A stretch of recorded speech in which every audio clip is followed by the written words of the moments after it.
I'm going to go ahead and get started. If you want to continue introducing yourself, we have a full stacked webinar today, and I am so excited for today's webinar, How to Build Donor Relationships That Last with Bristol Strategy Group.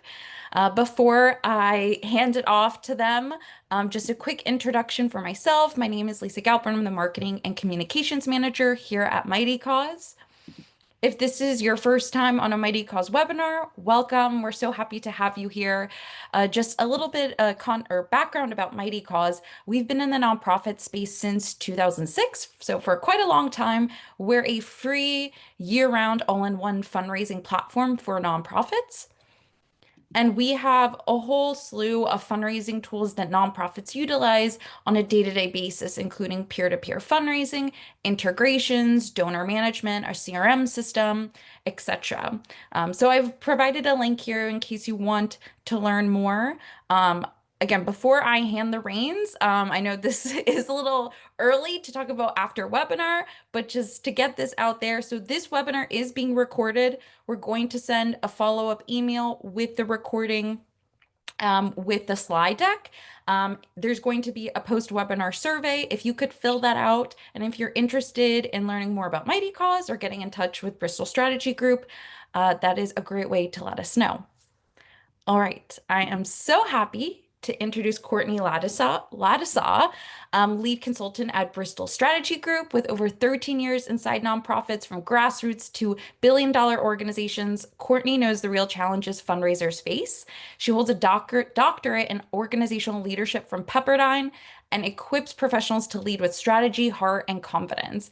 Courtney teaches at Pepperdine and bringing cutting-edge research and proven methodologies to nonprofit professionals. Additionally, through Bristol Strategy Group, Courtney provides tailored consulting services addressing the unique challenges of organizations at every stage. So I'm so excited to hand the reins to you, Courtney. Welcome. Thank you so much. Well, thank you, Lisa and Mighty Cause for having me. Hi, everyone. It's so nice to be here. So fancy word is I am a nonprofit nerd, especially when it comes to donor motivation. So I'm really excited to be presenting this topic to you guys. I do have built-in areas for questions, but also Lisa's going to be helping me monitor the chat so I can ensure that I don't miss anything, or if there's some type of misunderstanding or miscommunication, or you just are unclear about what I'm presenting, we can discuss it. So, with that being said, with the housekeeping of how I like to run my webinars, let's get into the presentation just because I hope this will be very beneficial and helpful to you guys.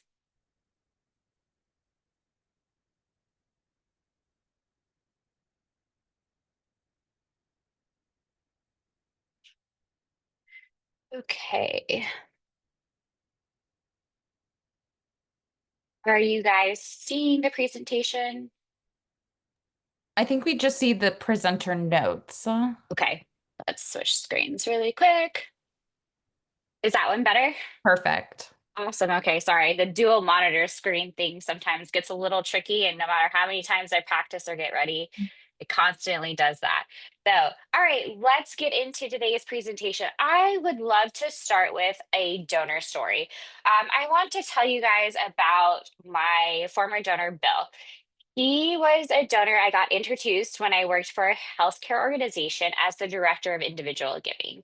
At that point, he was a mid to major giving donor. So he was on the cusp where sometimes he would give a major gift and other times he wouldn't. So he was kind of in those lines. And I got the privilege and esteem opportunity to be able to kind of manage his portfolio when he was there. Um, his wife had received services from our healthcare organization. She had a disease and they went there to get services along with him. Unfortunately, his wife did pass away eventually from the disease, but he still was so impacted by the organization and what they had done. He continued to give. He also built really a meaningful relationship, not only with the cause, but with himself and the staff there. So during my time working with Bill and getting to build a relationship with him, I got to learn some incredible things.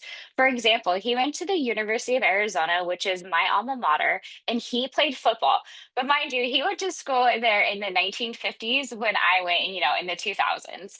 So getting to see what the university looked like at that time, and what the football stadium looked like and what it felt like and what his experience was different than mine, but we had that intimate connection of having the same alma mater.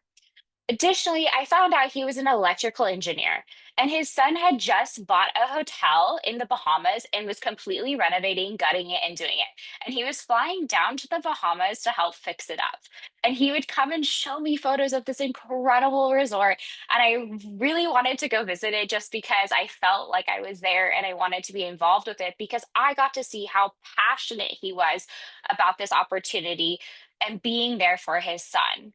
The reason I wanted to share this story with you guys and begin my presentation with this is I hope that I could provide some strategies and tactics with you all that you can start building relationships like I had with Bill. Even though I no longer work for that organization, I still clearly remember grabbing coffee with him in our lounge, sitting there and looking at photos with him and just spending time with him. And also, I just want to also say that that relationship that I was able to build increased his giving and increased his volunteerism. So this is also really important when you are building relationships is you're getting the benefit not only for your organization, but for that donor and for yourself. So today's agenda is really at the heart and focus of donors. And a lot of this is based off of my doctoral research and also my practicum research and everyday opportunities that I got to do as a fundraiser and as a consultant. So, if you're interested in really kind of learning more about my doctoral research, here's the link to the dissertation. Also, if you have insomnia or sleep problems, this is about a 300-page document. I'm sure it'll help you sleep really well at night. All right. So, why is learning about the motivations of donors so important? Well, it's important because you can figure out who are the right donors that you should be building meaningful long-term relationships to then ask them for the right donation amount, for the right, designation at the right time. You also want to ensure that you are building long-term meaningful relations, that these donors do not feel like they are just a transactional item, that they're just not an ATM. You want them to get involved. So that is why it's so important to learn what motivates the donors that should be getting the most time and effort from your organization. I love this quote by Nixon. It's donors don't give to causes, they give to people with causes. Yes, people are motivated to give to the nonprofit organization as a whole, but they usually are more likely to give at a higher increase because of that relationship and the experience that they built with the donor. So let's dive into how do we actually do that? Okay, so let's go over some very basics. For this presentation, we're really going to focus on individual donors, specifically major giving donors. However, a lot of these principles and tactics can be implemented with your annual giving donors, your foundation donors, and your corporate donors. So please note that I'm really going to focus on individual giving, but you can also use these in other areas too. So individual donors are people who give of their, time. That means volunteering and getting involved in your organization. Talent, are they using their unique skill set, such as a CPA coming in and to help you with your 990s, your returns, anything of that nature. So they're giving up their talent because they're good with that in financial budgeting. And treasure, that is when the donor is actually giving some type of donation, whether it's cash, assets, that are like stocks, bonds, and in-kind donations also falls into that category. So there are four key definitions that define donors. The first one is donors are delineated by what type of contribution they make. In other words, are they a major giving donor? So major giving is going to change from organization to organization. Some of you guys, $1,000 is a major gift. Some of you guys, it's $25,000. There is no right or wrong answer. It just depends on what's appropriate for your organization. Mid to major, annual, special events, corporate, foundation. The list can go on, but there's lots of opportunities. The next one is by sociodemographics. So age, gender, political ideology, religious giving, ethnicity, wealth, education level. Please note this might not be important for all organizations, but some of your organizations that maybe focus on serving a specific gender or ethnicity, collecting that information is important because those are going to be the donors that are more likely to give to your organization because they have that alignment, because they have that attachment to that population. Okay, the next one is delineated by what type of area your nonprofit serves. Are you serving the arts community, higher education, K through 12, religious? There's a slew of different subsectors, but some, donors will give to multiple. Some will give to one, but we really need to focus on what are the key ones that are like 100% aligned with that donor and really focus on that. Because if they're kind of giving only, $100 toward arts organization, they're probably not someone you want to spend a whole lot of time soliciting for a major gift if you're an art organization because they don't have that same affiliation. And finally, the donor's intrinsic and extrinsic motivations. Okay, let's get into what influences a donor to want to get involved with your organization. Well, the first one is responsibility. The donor feels responsible to improve society, to improve the beneficiaries that you're serving, to improve the community. They believe it's their responsibility and duty to get involved into nonprofit organizations. And finally, we feel responsible to help your organization further its mission, to further its purpose. So they have that responsibility to get involved. The next reason is personal and social motivations. So this falls into three categories. Donor characteristics. These are the unique traits that influence a donor to want to get involved. Donor motivation is what are the reasons why the donor wants to get involved? And donor behavior. This is the actions that lead the donor to get involved. Does anyone have any questions on this slide? And feel free to unmute yourself or drop something in the chat.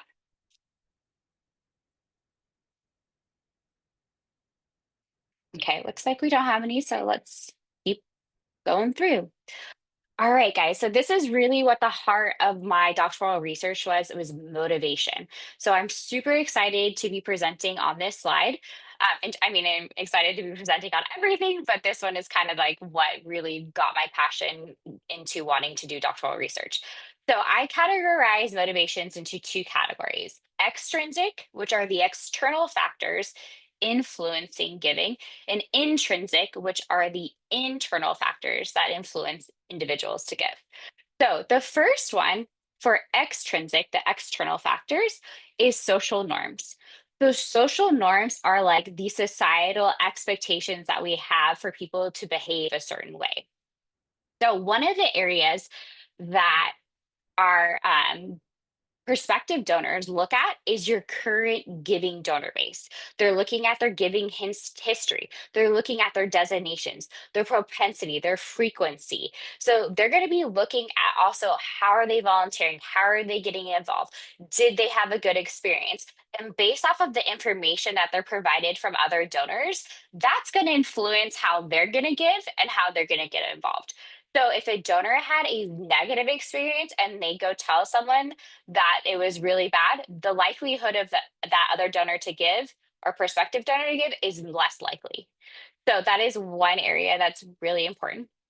Another social norm is how you are marketing your organization. What is the content you're putting out? Is it mission driven? Is it focused on your organization? Does your website easy to find your mission? Is it easy to understand what you're doing? Are you really making yourself presentable to current and prospective donors? And then two other ones are timeliness giving, which is an example is like matching gift. So if one donor comes to you and says, I will give you $10,000, you need to get it matched by another $10,000 within a 1 week time frame. That is timeliness giving. And then the next one is responsiveness giving. So a huge area that became very prominent during was the pandemic. So, for example, the entire globe shut down.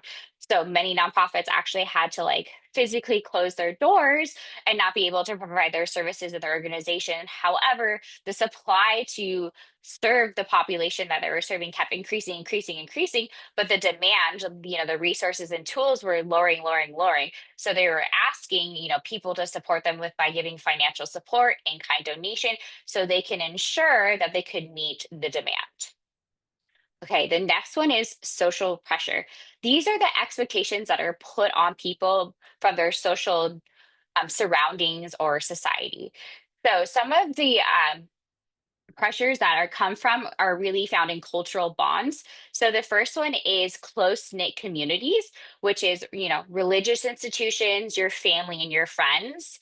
And then the open communities are like social networking, advertising they see from businesses, ads on like social media, anything that's kind of not as personal and intimate of a relationship.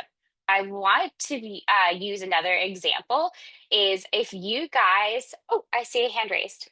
Beth, please.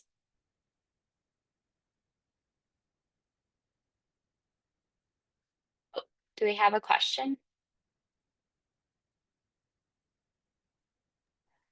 I am seeing. Oh, I think that might have been me accidentally. I'm so sorry about No, that. it's okay. Don't worry. No, no. Guys, I'm totally cool. Like, I'm fine with it. Don't interrupt all of you. I want to make sure everyone understands what I'm saying. And sometimes I get a little too much into the weeds and trenches. Okay. So social pressure. So the example I'd love to use is, for example, you guys may do fundraisers, and that is the purpose is to get more people to know who you are. So you ask your board members or your major giving donors to invite someone to learn more about your cause. Well, sometimes at these events, there's a call to action to give. And these people feel the pressure to give because they're being asked and they don't want to look like the schlub who's not giving when everyone else is giving. So, and I also thought this is a really fascinating piece of research that prospective and less involved donors are actually more likely to give in those social pressure settings than donors who are more involved. Fun fact, I just thought I would throw that out there. All right, so let's move to social support. So, social support is when a donor or someone that the donor has known has actually received the services from the nonprofit organization. Social network. So this is when people are trying to expand their networking opportunities. I think you all probably have one of those experiences from one of your donors, but there's really two areas that they come to network. They're personal and they're professional. So when it comes to personal, they just want to make new connections. Maybe they're looking for some new friends. Maybe they just retired and they have extra time and they want to do something to give back. Professional is that they want to expand their business. Maybe they want to buy a sponsorship or put their ads in your program if you are a performing arts organization. So, or maybe they're looking for a new job and they're hoping they can, bump some elbows with some of your donors at an event. But that's kind of some of the reasons why people are socially inclined to network with your organization. The nonprofit. This one's interesting because this is actually looking at your nonprofit as a whole, and there's specific areas that donors really hone in on. And let's dive into those. So, the first one is your mission. Is your mission meaningful? Do they actually believe in your mission? The next is purpose. What is the purpose of your nonprofit? Why was it founded? Why should people get involved? Really important one, your reputation. Do you have a good reputation? Do you have a high ranking on GuideStar or Charity Navigator? Um, Another one is your leadership. Do you have a credible leadership or do you have high turnover? Is your leadership effective in actually managing the organization and furthering your mission and your purpose? Also, your communication and marketing. What are you putting out for the public to learn about your organization? Are you easy to find? Is it easy to digest your content? Those are, and then financials and transparency are another big area. So, are you guys running a healthy financial budget? Are you transparent about why, you might not be running a healthy financial budget or there might be issues? Are you telling people about them? Another area is impact. Is your organization having the impact that it intended to have? And are you publicizing what you're doing? And are you telling people what you're doing? Finally, the last area is donor relations. So, what is the relationship like for the donor with your organization? Is it a positive experience? Are they getting communications quickly from your organization? Are you building trust with your donors? These are really key, important ideals of the nonprofit that these donors look at that will influence how they give to your organization and if all. Okay, tax incentives. Some people are influenced by tax incentives. I would say majority of donors are not, but however, there are some. Please note that the tax code has changed. It went into effect on, there was a bill that was passed. I think it was called One Big Beautiful Act. Um, Double check me. I might be misspeaking on that one. But a lot of those tax incentives are like the bill has been passed, the act, but it won't officially go into act until 2026. You do not need to have these memorized, but please just note them because it is important if someone asks. And if you do not know them off the top of your head, send them to the IRS website and they can look up the tax code information. Gift and rewards. So some donors are influenced to give because they're going to receive something in return that's tangible, whether it's like a promotional gift, a thank you gift, a reward, or a recognition. So some examples of gifts and rewards are like they see a picture of the child that they sponsored. They get like a calendar or a booklet or some stamps. For recognition, it's naming rights. They get the name to the building. They get to name a room. They get to name a program. So those are, some donors are influenced by those things because they like the public recognition. I'm going to use a personal example.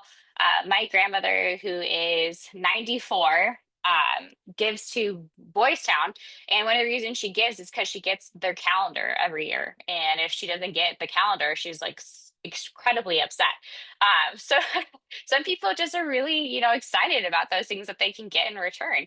So just keep that in mind that some of your donors may be influenced by that. All right, so let's move to the intrinsic side, the internal factors that influence donors to give. So the first one is altruism. So altruism is like the selfless act of giving to others to help their well-being. I see a hand raised. If you want to either unmute yourself or drop it in the chat. Hi.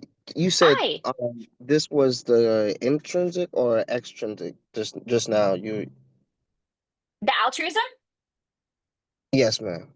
That's intrinsic. So that's going to be an internal factor. So that is the feeling that they want to get by giving. They want to feel excited. They want to feel delighted. They want to know that they're making a difference. Like that is why they're giving is because they get that knowledge of knowing that they're making a difference. Thank you for clarifying. Yeah, of course. Thank you for asking. And then the warm and glow theory goes a little bit further. So that is describes the theory of when an individual gives, they want to give because they want to have joy. They want to have delight. They want to have that invoke that feeling of happiness. They want to really just have that positivity, knowing that they're making a difference. And it also gives them personal gratification for giving. Interest and values. So we're going to go over interest first, and there's two kind of categories that fall into interest. The first is people are self-interested in giving.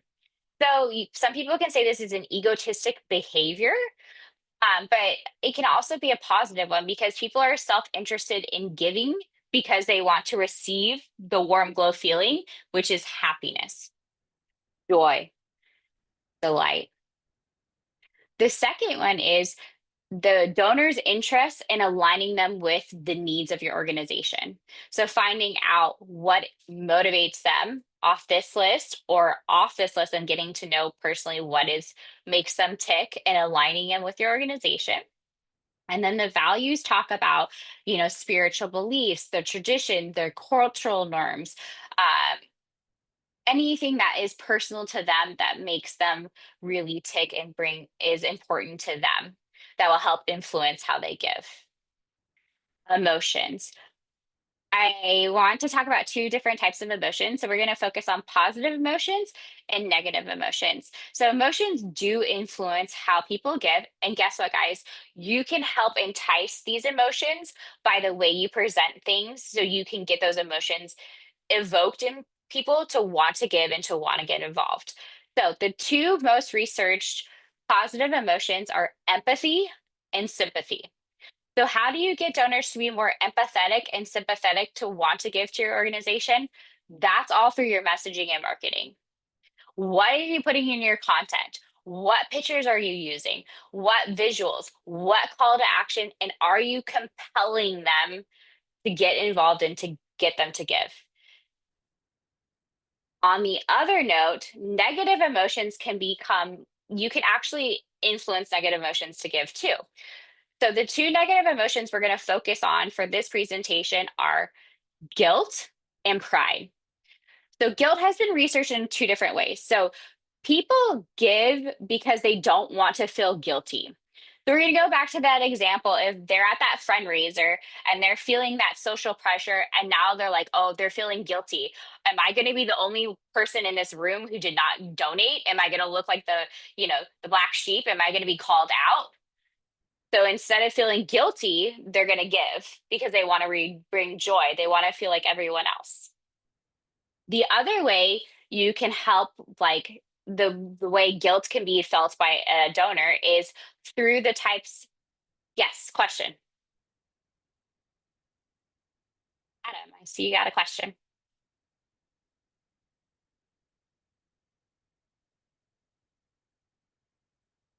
All right, Adam, whenever you feel free to ask your question, shoot. And if not, I'll just go back to this guilt one.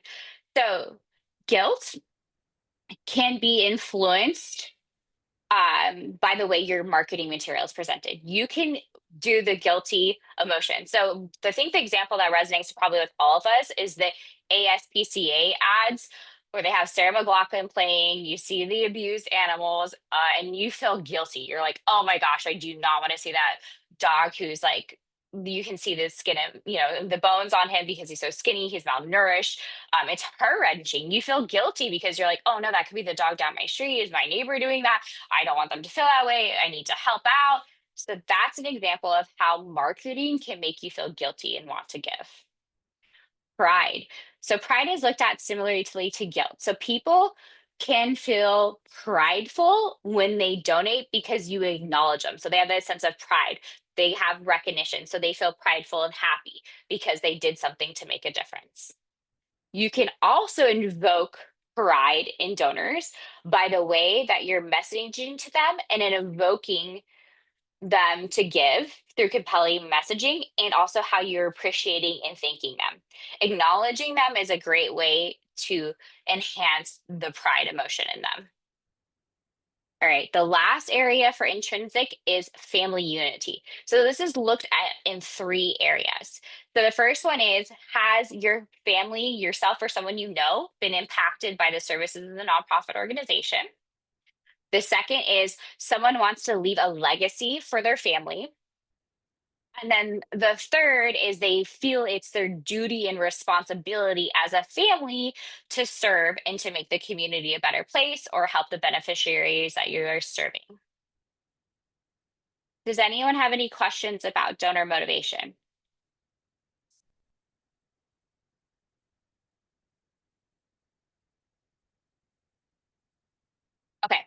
let's move on to donor behavior. So, motivation influences donor behavior. So, what we're going to do is we're going to talk about how you can motivate. Yes, Jonathan. Shoot.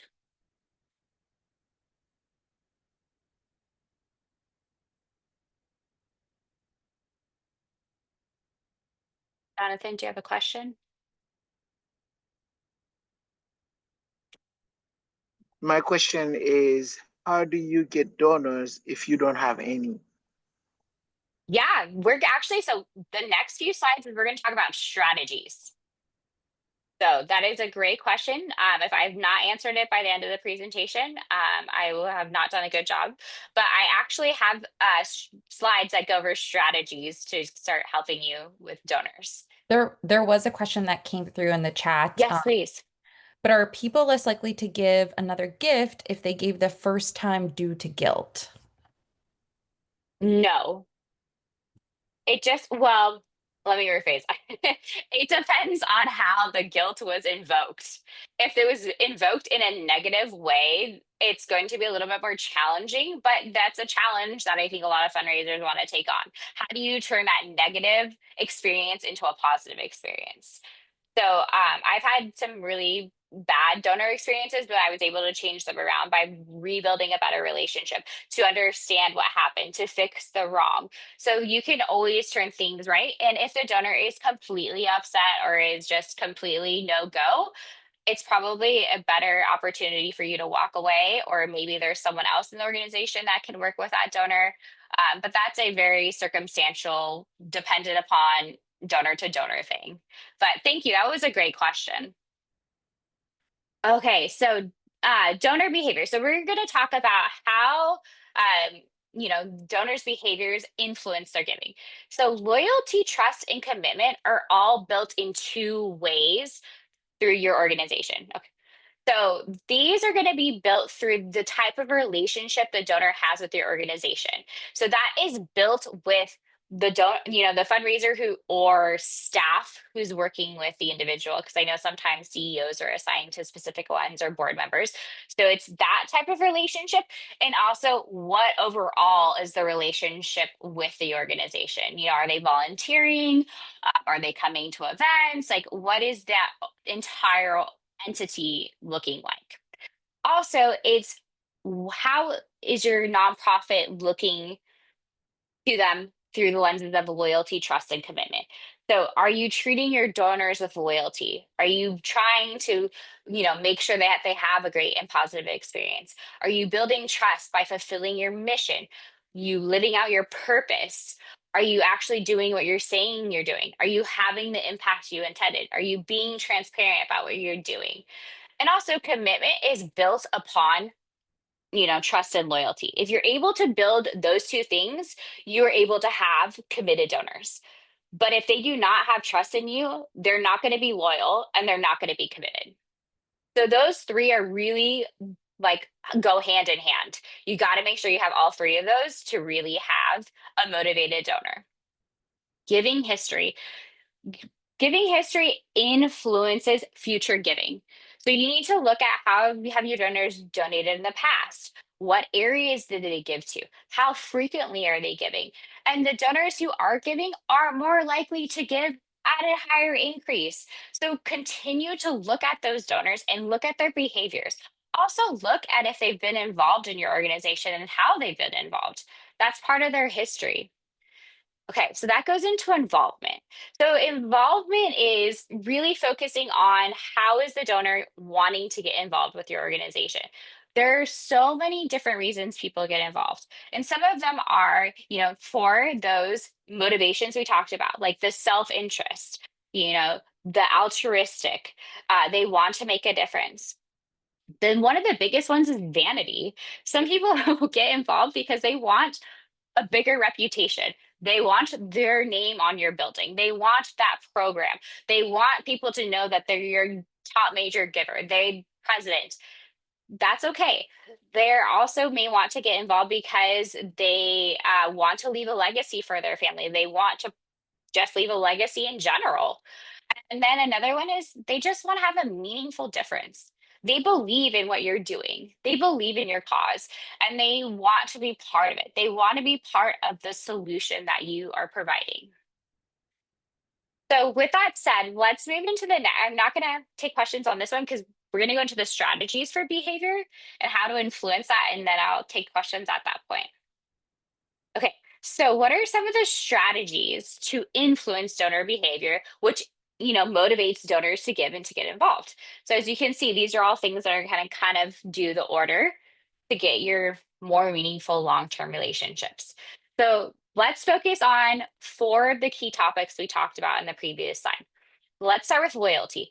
So what do you need to do?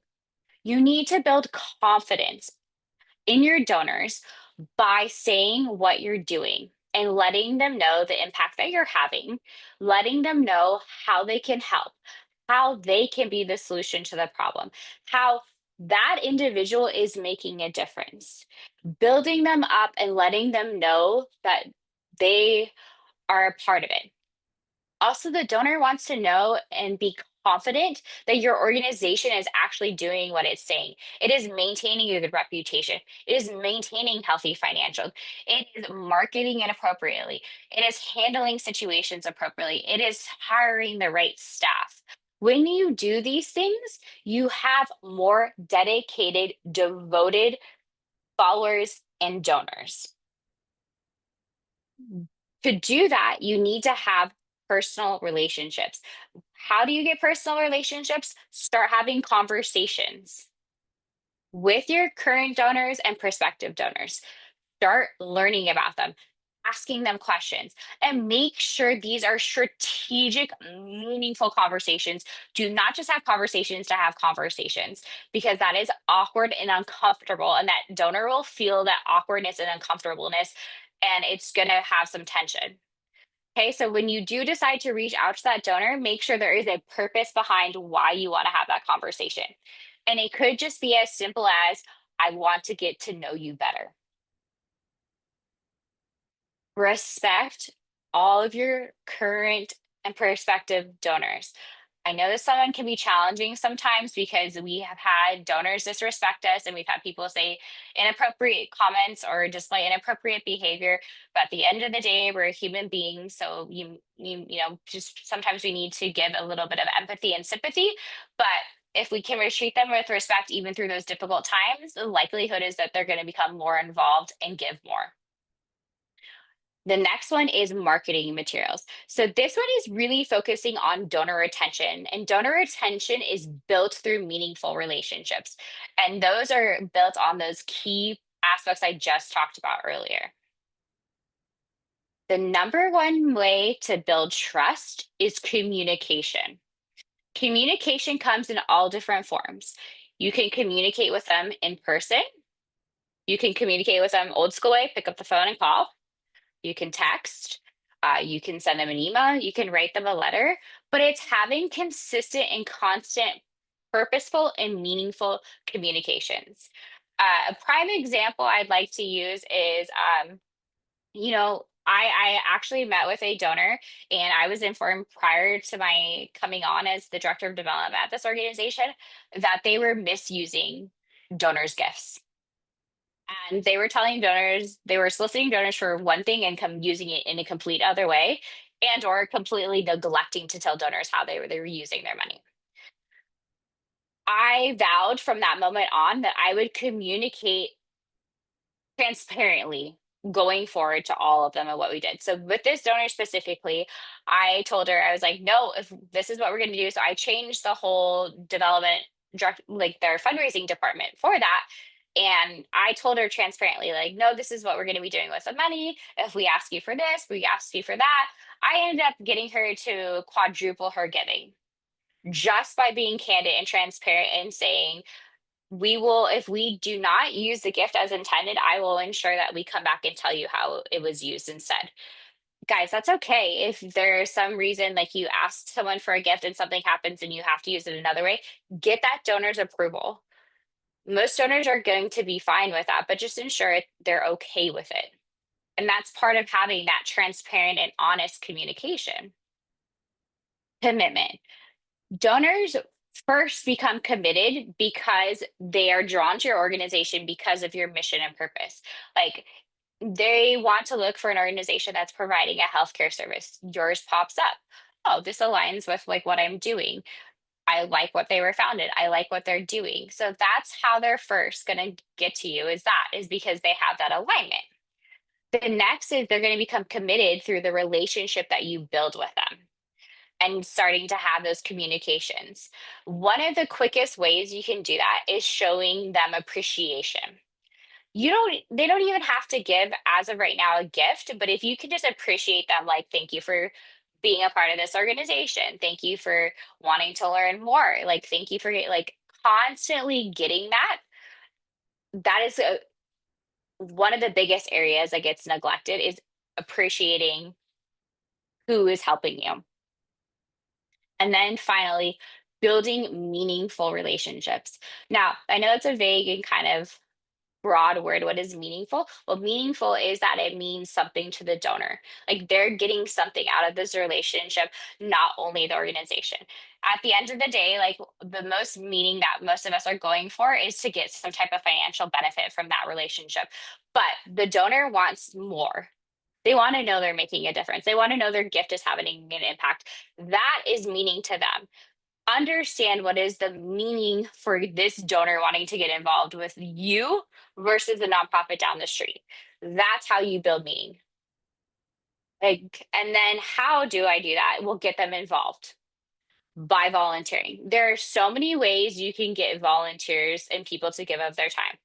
One time you're doing a community event where you're doing community cleanup. Reoccurring, this donor loves to come do admin work and she'll put in all the files that you guys are just backloaded on. Become a board member, become a committee member, create a unique opportunity for this donor. I mean, there's so many things that you can do. I mean, the beauty of technology is you can have people volunteer from their home. Um, there's just so an infobot. Like, there's no reason why you can't get them engaged and involved unless they don't want to be. But I would say figure out a unique, beautiful way based off the donor's motivations, values, and interests, and create that opportunity to get them more engaged. Does anyone have any questions on, strategies or donor behavior before we move into our next section?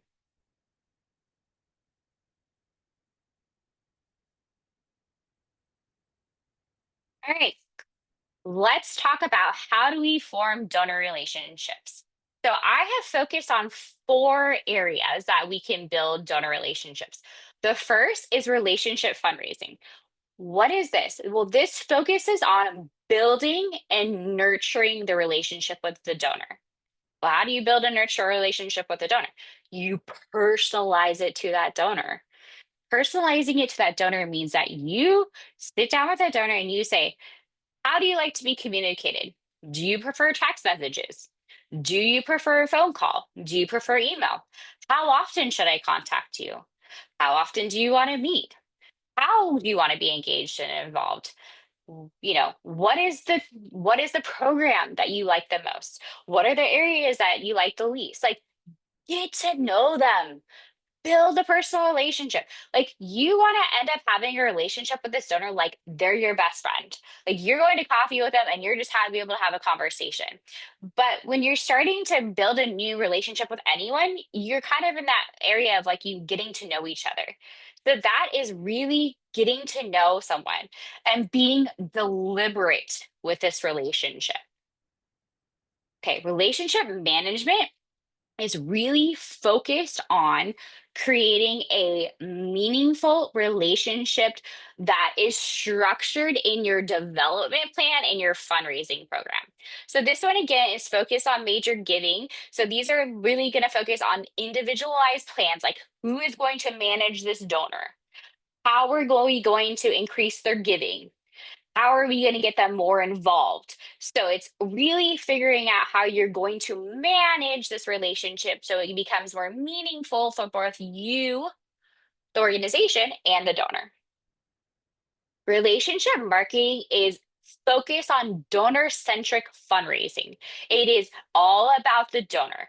creating varied and segment marketing, creating this is happening because of you terminology. It's really focused on what the donor is doing for your organization, not what the donor can do to help your organization. It's the kind of like what is the donor getting out of it, not just what you're getting out of it. So that's what the relationship marketing is really going to focus on. Organizational public relationships is looking at how to build continuous relationships by evaluating how healthy or unhealthy that relationship is. In other words, is this a good positive relationship or a bad negative relationship? And have so, how do we fix it? And how do we get it back onto the good and healthy? Okay, let's get into the strategies on how to build these different types of relationships with their donors. Okay, so relationship fundraising, you focus on the donor relationship. I mean, that's kind of key right there, right? So, how do I do that? How do I focus on the donor? Well, you focus on having productive communication. And I know I might sound like a dead horse with, or I'm repeating myself constantly and beating a dead horse. That's the saying I should have used, excuse me. But these are, I really want you to hone in on that. Some of these key things are really important for you to create the type of meaningful relations you need, such as communication. Communication is so important. If you are not communicating with your donors appropriately, if you're not in constant contact with them, they are going to start feeling ghosted, confused. They're going to change. They're going to move someplace else. Communication is key. Even if it's negative communication, meaning you have to bring bad news to the donor, they would rather hear it from you than to find out in like the newspaper or, a social media post or something of that nature. Like you need to be in constant communication, like kind of like you are with your family members and your friends. You're talking to them, you're keeping them up to date. That is like the key number one priority when it comes to building a relationship. The next one is the quality of the relationship. Are they having a positive experience? Are they enjoying learning more about your organization? Are they enjoying being involved? Are they enjoying meeting with you? Is this going well? Do they like what you're doing? Are you creating something that entices them to feel compelled to get involved? And if not, what seek advice, ask for feedback about how you can change it so they can have a good experience. You don't want them to have a negative experience because if they do, they're going to go take that bullhorn out and start shouting to everyone saying what went wrong, and they could start gossip, and then it could end up having a bad reputation and a bad rating for you guys. So it's easier to fix that by having those conversations with them. Get them engaged. It doesn't matter how you get them engaged, get them involved. There is so many ways and shapes and forms, and there's so many opportunities to get creative. But that is one of the easiest, fastest ways to get people to want to become your biggest ambassadors and supporters. Align their motivations with your needs. Figure out, if they had a loved one suffering from that disease, that aligns with like your core mission of your organization. Pro- present them that need, like, hey, we need to funnel this $10,000 to buy this new medical device that will provide these services to this amount of people. That person has that motivation because they've had an individual or loved one have, they're tied to that. And then be intentional with your interactions. There are so many times that organizations will have benchmarks and metrics just to meet metrics. Like you need to have this many touch points. And what I mean by touch points is like you need to call this donor this many times this month. You need to email them this many times. You need to invite them to this many site meetings. Like those are not intentional. Those are just you trying to hit your metric and benchmark so you can keep your job. Trust me, I've worked in that kind of environment and it's stressful because you're trying to hit your financial number, you're trying to hit your goal, you're trying to get the donor to increase, but they don't see that intentionality between you and them. So when you're there, be intentional, be purposeful, be meaningful, be present with that donor and learn about them. And I would say sometimes you need to do less touch points with that donor. That's okay. And more with another one, that's fine. But make sure when you do those interactions that they are actually meaningful and they have a purpose and they're productive. The relationship management is really focused on your fundraising program and development plan. So, how are you going to manage those donors? Who is the best person to oversee this donor? Who should be the person that's going to ask them for the gift? Should it be the CEO? Should it be the director of development? Should it be a board member? How are you going? How many interactions does this donor need? They may need, once a month. Some are going to need once a week. But it's figuring out what is the best way to manage the specific donor and ensure that it aligns with your development plan and what you're doing to fundraise for your organization. So, relationship marketing is really focused on that donor centric marketing. So, how can I do that? Well, again, this presentation is really focusing on major giving. So, having individualized donor plans. So, you create like January, I'm going to send them a happy new year, great, hope your new year's off to a great start. Here's an update of what we're planning for the year, blah, blah, blah, blah, blah. Okay. February, they're going to receive the donor appreciation. Because it's the month of love, right? We love our donors. We couldn't do this without you. Flower them, hugs and kisses. Okay.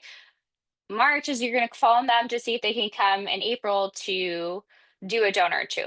But you're creating a plan that's going to start helping you to build a more meaningful and long term relationship to prime them to ask them for money. Okay. Then there's the marketing techniques. Are you sending them segmented and targeted marketing? So you can do an A and B test. Like some of your donors receive this sample while some of your donors receive that sample. Are they receiving a personalized phone call from a board member? Are they receiving one from your CEO? Are they receiving maybe a video from a beneficiary that has helped out? Like there's so many amazing marketing techniques that you can use to entice donors, but figure out what that donor really likes and how they like to be marketed. When I did my doctoral research, like one of the people said that they absolutely hated getting the big glossy brochures because it looked like they spent too much money. So learn what your donors like. Okay, donor appreciation is really just how are you thanking your donor? Thank them throughout the year, constantly, constantly, constantly. You can never thank someone enough. People like to be appreciated. Just figure out ways to make them feel special and show your gratitude. And then organizational public relations is really focused on the cultivation and um, stewardship strategies area. So just focus on those two. Okay, so stewardship strategies, we are going to focus on the donor experience, donor recognition, donor impact, gratitude, reporting, and stewardship plan. So the donor experience, as we mentioned before, is ensure that they have a positive experience during the whole fundraising cycle. So that is through, the cultivation, solicitation, and stewardship phase, and then recycle them back in. So you want them to enjoy the whole process that they've been on. Donor recognition is, are you going to recognize the donor publicly or privately? Some donors want to be known as anonymous. Some people want the public praise. So make sure you understand how you're going to recognize them. Are you going to post them on your website? Are you going to post them in your annual report? That's part of when you are doing the cultivation phase and learning about them, figure out how they like to be recognized. Impact, let them know how their donation is impacting the organization. One of the easiest ways is to do that is to invite them to one of your programs to see what's going on hands on and firsthand and really get that experience and really get to see that. Donors will be blown away and most likely they'll be more likely to give and give higher because they can see the impact firsthand. Gratitude, that is continuously saying thank you. So you should immediately thank them for their gift, but then you should be thanking them continuously, as we mentioned earlier. Reporting, report annual reports, impact reports, filing your 990s, thank you letters, tax receipts. You got to acknowledge that the donor gave to you. That's huge. I worked for a nonprofit that didn't acknowledge their donors. So donors had no clue that the nonprofit was receiving their money until they cashed their check or it was written on their credit card. Like that is a huge no-no. Just make sure you do the basics, at least get the thank you note out. And then finally, stewardship plans. You should be creating, stewardship plans for your major giving donors on how you really want to show your appreciation as an organization. All right, so best practices. This is based off of my research and other academic researchers.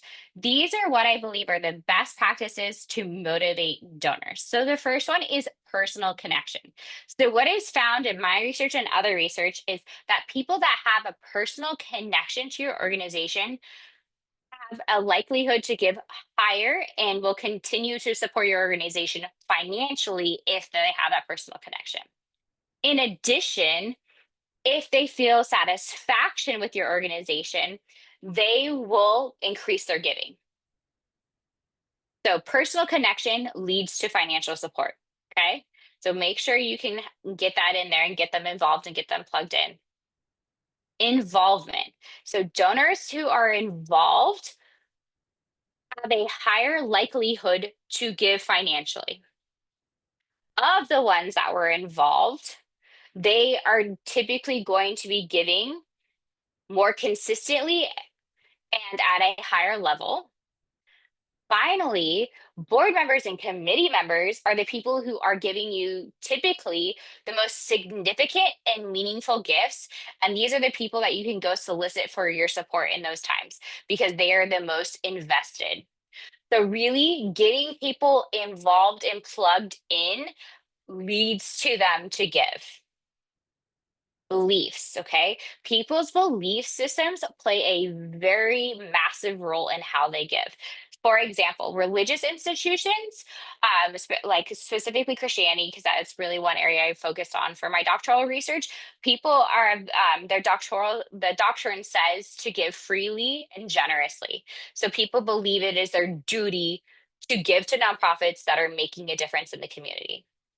Finally, the nonprofit's reputation.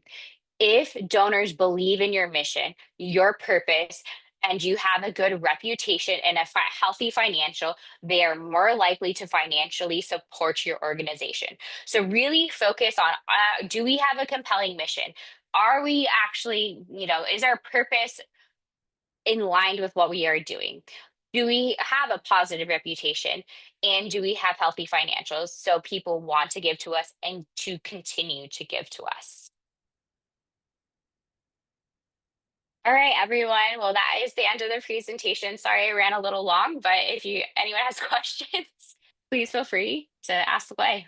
No, thank you, Courtney. Yeah, there were two questions that came in. And for anyone else, if you have any other questions, please feel free to just add them to the chat. So one of the questions that came through was, do you find it easier to set up meetings with possible donors in person, or is it easier to talk through email or over the phone? Because it can be sometimes hard to get in-person meetings with people.